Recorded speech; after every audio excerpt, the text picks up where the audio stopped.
Hello and welcome to another Raw Talk session with me, Dolly Indigo Star. Today I take a talk with a good friend of mine, Pane Andov, who is a psychic and spiritual researcher. He's also wrote several books on the subject of spirituality. Today we take a talk about astral projection, and he answers a few of my questions that I've had. This is part one. My pleasure, Dolly. It's amazing the experiences that you have shared with me, and they're very impressive, And my path has begun a long time ago, over 40 years, and literally started with a close encounter of the fourth kind, if you will. Where I was taken on a UFO, and there were certain tests that they actually conducted, and they have altered my DNA functionality. In other words, they were searching for certain, how to put it, information which contains inside the storage of the DNA, which means when a soul travels from body to another body, from body to body, from incarnation to incarnation, from life to life. All those life experiences are stored inside the soul matrix. And through the DNA and extraterrestrials that I was actually contacted by, if you will, to get the technology to scan those databases, if you will, just to see where I was like 10, 15, 20, 30,000 years ago, what did I do? What are my aspirations, qualities and other things. And we're very happy what they have found. But the most profound experience was that they said that they have done certain things to me that in time will lead to certain experiences of what we refer as paranormal. I don't know what they were referring to at that stage, but after I was returned, I literally started to experience what people today call astral projection, sensitivity of the auric field, Yes. And I was literally passing like sharp edges without even touching it. I was able to sense it, telepathy and similar. I had an experience like that when I was awake, and I wanted to discuss that with you because I heard in your interview presentation that you gave that people can actually go into a meditative state and be in an altered dimension while being awake and experience things. And I had an actual astral out-of-body experience, I can describe it as now, while I was awake at the most random moment when I least expected it. And I slipped out of my body and felt myself and saw myself by the side of myself. But it wasn't the most comfortable feeling that I've ever experienced in my body. It was a bit of a strange sensation in my body. I can't say that it was good or bad. It was not. It felt funny. That's all I can describe it as. Is that an out-of-body experience? Look, there are a couple of forms of out-of-body experience. For example, while we are sleeping, we are already outside the physical bodies into the astral dimension or the astral plane, if you will. The only thing which is missing is the awareness that we are there. Unfortunately, the entire astral plane has been hacked by the extraterrestrial hackers, if you will, through the orb activity and other things which are producing holographic visuals that we define as dreams. Yes. And the interesting part of it that if we find anomaly inside those holographic illusions, if you will, there is a reality check and we can actually enter a state that we become aware that we are dreaming. So in those short intervals, probably, about 7-8 seconds, more or less, we have a chance to literally awaken the astral dimension. So this is practically one example of the out-of-body experience, which is achieved through dream control. The other one is what people refer as sleeping paralysis. They enter a vibrational state where they're not able to physically move, neither to use their, voice or whatever, but they feel a strong sound, very particular noise in the ears, if you will, ability to movement, and when the energy practically reaches a certain level of strength, people are able to pull the astral body out and astrally project. The other thing that can also occur regarding to the out-body experience, one can enter a meditative state where the pineal gland starts to produce immature tryptamine in a natural way, and it activates the so-called third eye or the ajna chakra or the sixth sense, whatever people give terminology to. But what is happening, the mental screen activates and a person starts to experience extended perception. They start to see visions. And by certain control of those visions, by pulling the vision closer or pushing the point of observation of the consciousness, to the front, if there is a physical contact and penetration through the portal, one can also achieve penetration inside the astral plane and achieve out-of-body experience. And also there are near-death experiences during the car accident and that kind of stuff, So anything that can be classified as awareness out of the body can be referred as astral projection. Are we always working in mirror image simultaneously with our astral bodies? Are we always working astrally on an astral level? That's a very good question. In my understanding, Dolly, our true essence is consciousness that can operate on 7 different frequencies. We are practically living in 7-dimensional universe, out of which the physical universe is the most densest one, and we're using those physical bodies as a vehicle, right? But despite the physical body, there are other 6 additional vehicles that our consciousness can synchronize and utilize. The next one is the etheric one, which is this etheric body is where all those chakras and energetic channels are interconnected, and it's practically in tune with the physical body nervous system. But on the other hand, it's also in tune with the astral body. The astral body is dormant during our physical awareness, like we are now, for example, it's inside of us, but it's, how should I put it, out of function. It's just part of our structure.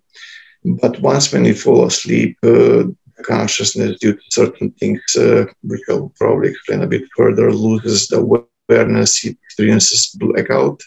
But in those moments, what practically happens, it departs the physical body and projects in the astral plane, where practically accumulates vital energy, which exists freely as a free energy inside the astral plane.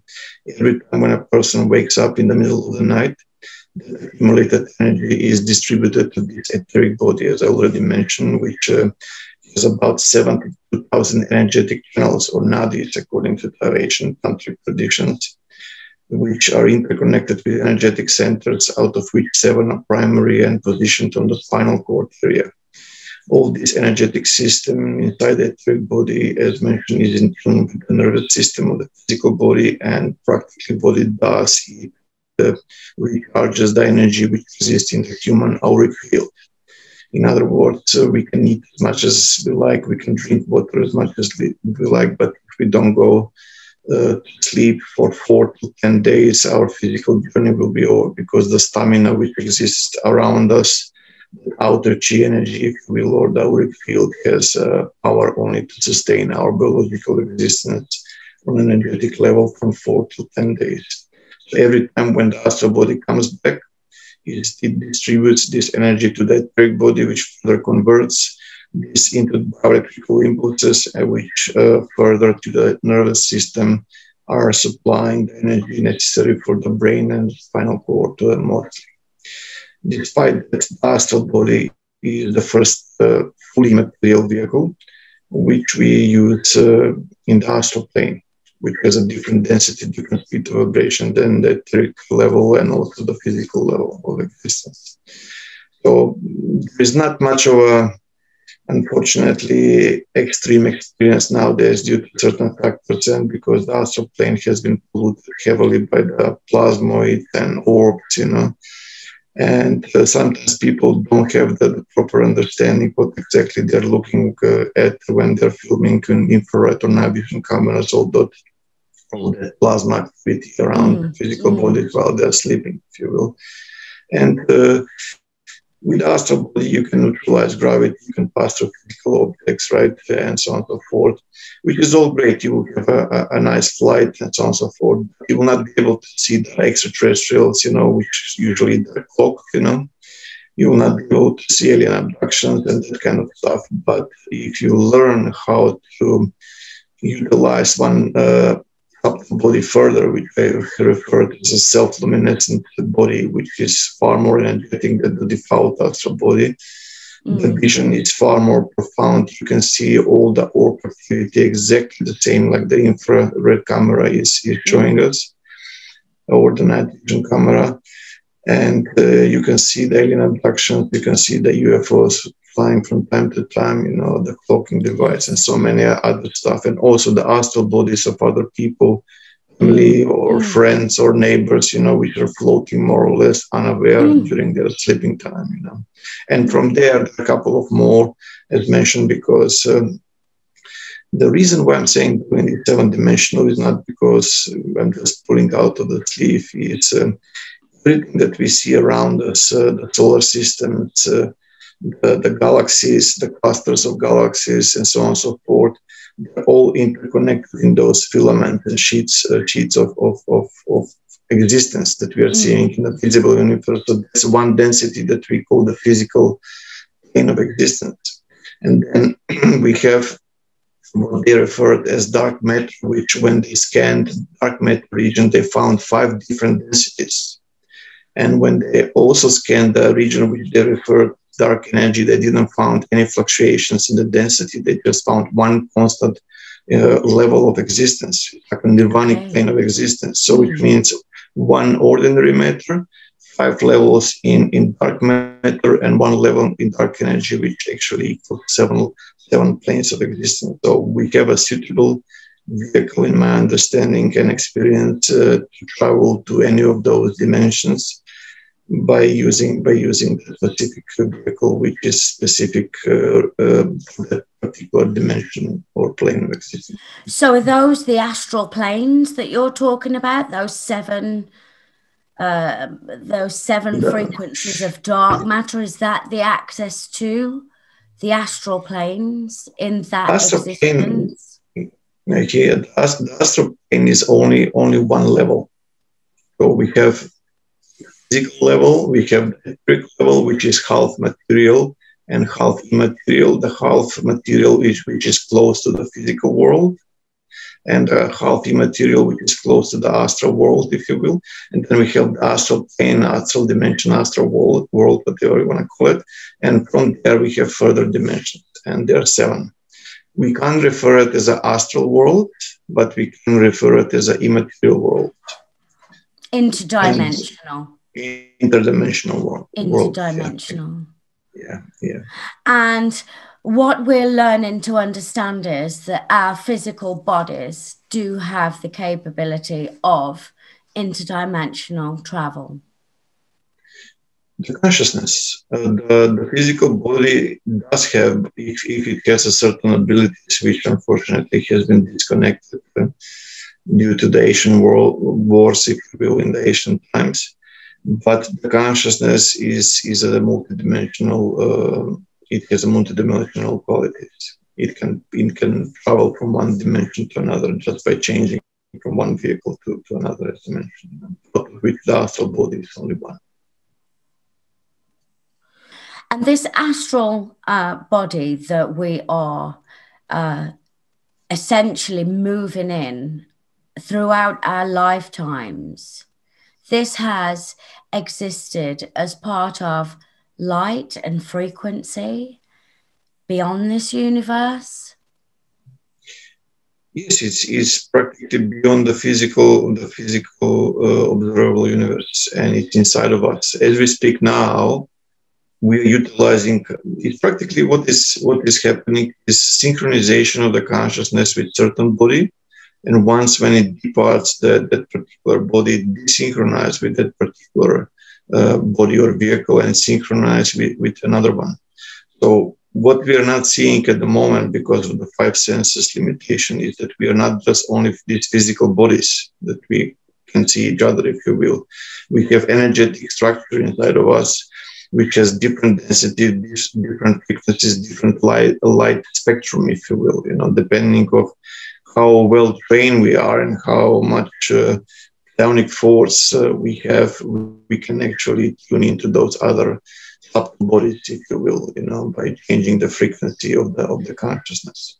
Tuning in and by opening the pineal gland. Yes, because we are conduits. We can literally transmit and we can change our frequencies with our environment. I say this, that we are a little bit like chameleons, that we can adapt so easily to whatever timeline that we're in and whatever situation that we're thrown in. We adapt so quickly. Yeah, true.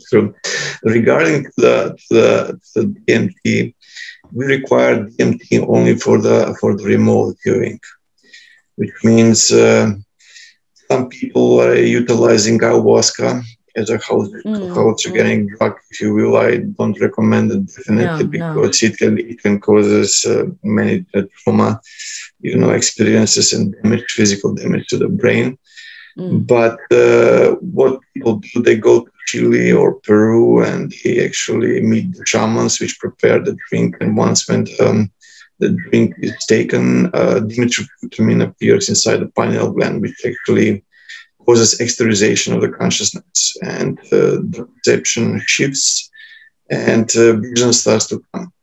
But the problem is when the visions are nice and positive, that's all good. But if shift, and a person starts to observe something which doesn't like, he or she doesn't like, he or she can't stop it, because until the drug wears out, so to speak, and loses its power, you still have the open portal.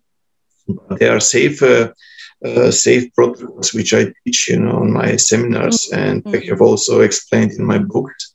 Safer ways to introduce and develop this natural DMT that we all naturally produce, and it's actually through the pineal gland. DMT, yeah. Absolutely. So this DMT is required only until we are using the so-called secondary system, or what the military refers as a remote viewing, which means one can change the frequency of the consciousness, open the astral membrane or the mental screen, if you will, and by zooming the earth or just rotating the earth inside the consciousness, it can zoom in on a particular continent and make certain observations, if you will, if one is trained how to do it. And but as long as that's the case, that's where the DMT is required. But once when the astral body departs the physical body, DMT is no longer required, because the energy inside the astral plane itself is sufficient enough to sustain the astral body, and it can travel without any no longer need for the DMT inside the brain, if you will. So I just wanted to distinguish that, because it's very important for people to understand. Right? That we naturally do this anyway. We naturally astral travel. We're naturally safe when we're astral traveling. I'm contacted by many people who ask me, how do I induce my astral travel? And I can never explain, because it's something that I do so naturally, like yourself, either awake or asleep. I can induce that meditative state without the need of any enhancements. How do we explain to people that contact us this? How do we explain to develop that, to travel further? Look, over the years, I don't know, probably I had around 35,000 students worldwide, mostly in the Wow. United States. And there are different programs and protocols that we apply to achieve certain goals. And Okay.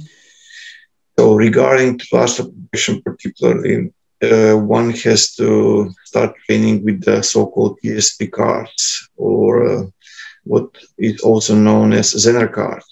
That's a training of identification beyond the five senses, like small or simple how should I put it, symbols like plus, like square, like circle, wavy line, star, which are cards used for testing of telepathy and similar things, regarding to the ESP or extrasensory perception, which practically boosts certain areas of the brain which are rarely used during our daily activities.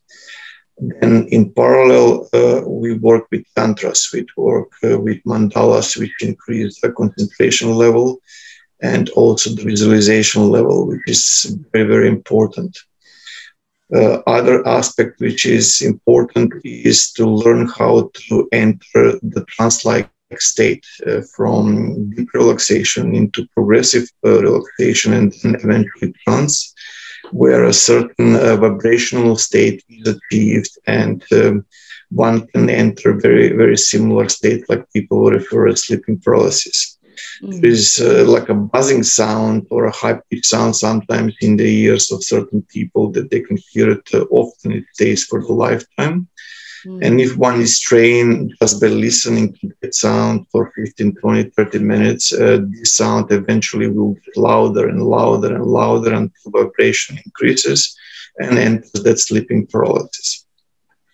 So first of all, if I may, I will explain about the sleeping paralysis. Usually there are certain anomalies. If you go online, and check what people are saying, usually most of the comments are negative, like alien abduction or dark entities. Yes, I saw it with the shadow people. I did a post and it went phenomenal because I'd done it with the shadow people, and most people can relate to that though, where they're absolutely frozen and terrified, and then they see something that they're faced with but can't quite understand.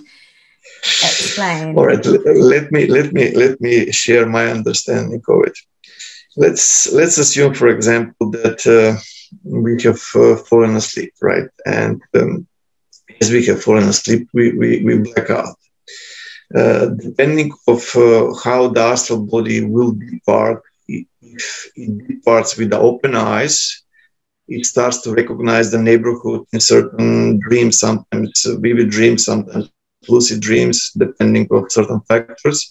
But if the eyes of the astral body are closed, very rarely the consciousness will recognize the neighborhood or anything similar, but it will actually be most of the time influenced by the orb activity, which are projecting certain things which we define as dreams, something which I will explain a bit further.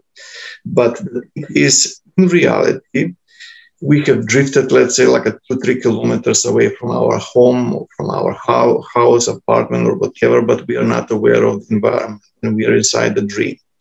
So let me just put it this way.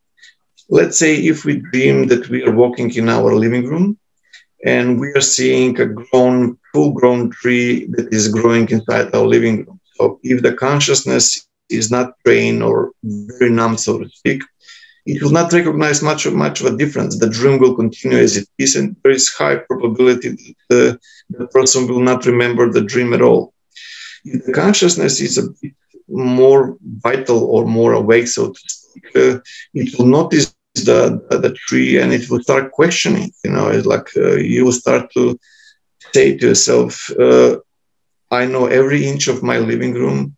What is this tree doing in my living room? And then it will click, oh, I got it. This is a dream. Do you know what I'm saying?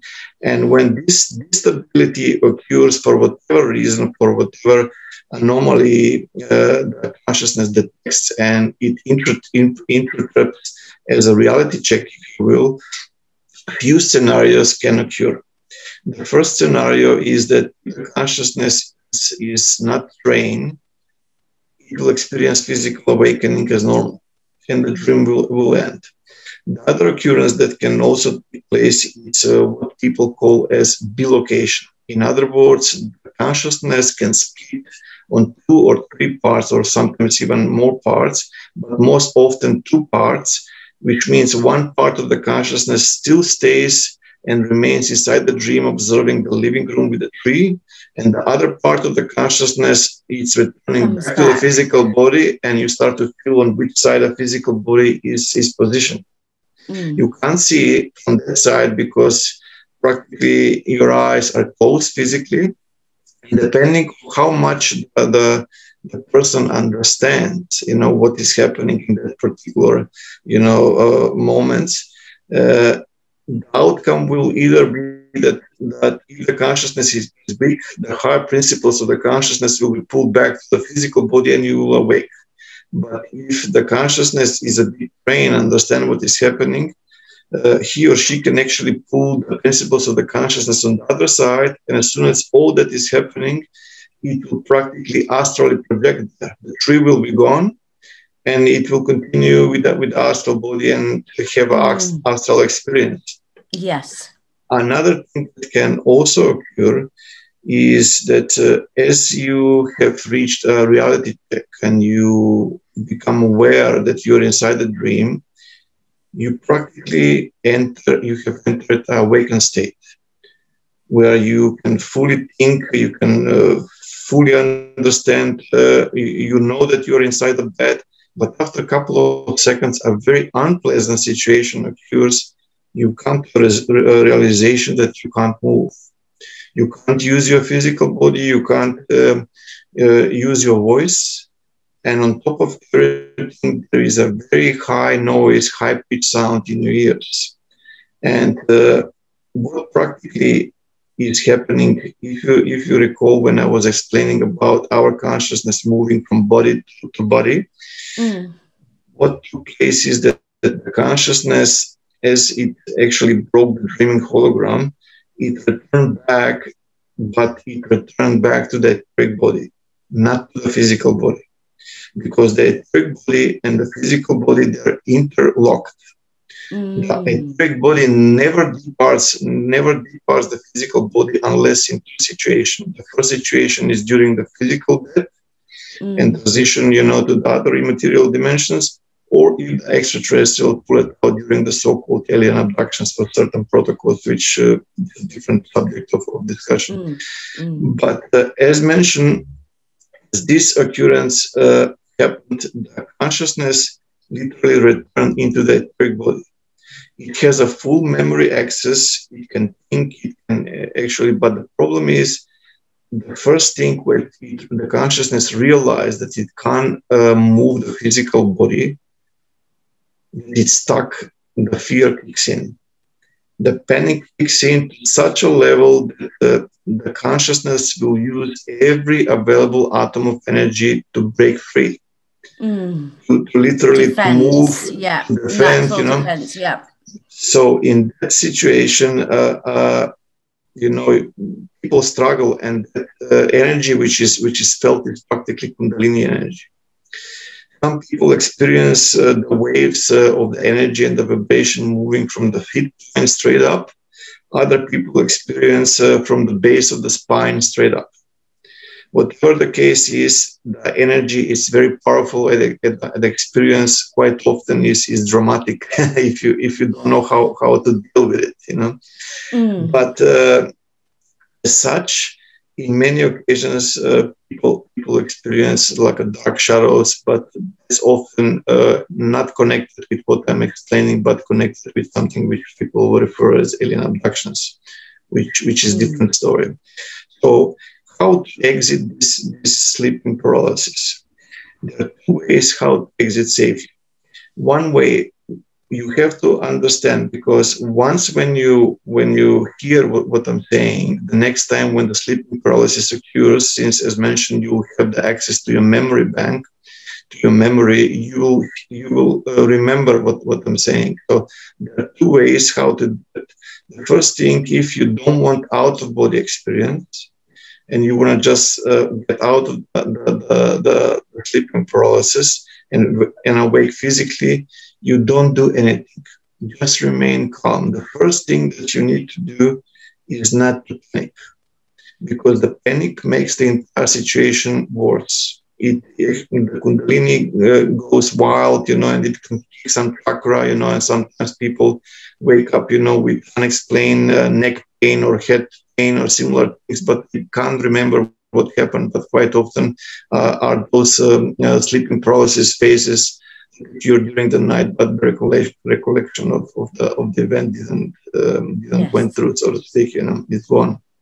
So the first exit is just to remain calm, Dolly, and as one remains calm, the buzzings like this, or the high pitch sound inside the ears will lower, like this, and then as the sound lowers down and the vibration lowers down, you will start to feel that you can move your fingers again, your toes, your legs, and you can control the physical body.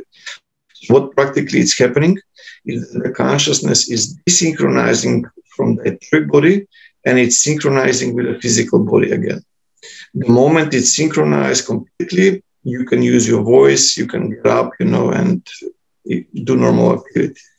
Because also the sleeping paralysis is not just stuckness, so to speak, with the physical body. You're also stuck with the astral body, because you can't pull the astral body either, because you are between the dimensions, in between, if you will. yeah. In between, exactly. So the other exit, if you want to achieve controlled out-of-body experience, is that you have to amplify the energy. Yes, I've had that. To the degree that it passes to this region. Yes. So once when it reaches the forehead region, and especially one center which is called the right angular gyrus, which exists inside the right hemisphere, as soon as that center gets the power supply of Kundalini, if you will, you can easily pull yourself out. The moment, for example, you can just say, I want to astrally project. And the moment you say that command in your consciousness, the consciousness will desynchronize with the body, will synchronize with the astral body, and you can pull the astral body out. As soon as the head of the astral body is out, you will no longer hearing any buzzing sound or high pitch sound at all, because that stays in the body. If that makes any sense. I have done this thousands of times, and I have taught many people. Well, you've just triggered another experience that I had, and I discussed this with my husband the other day.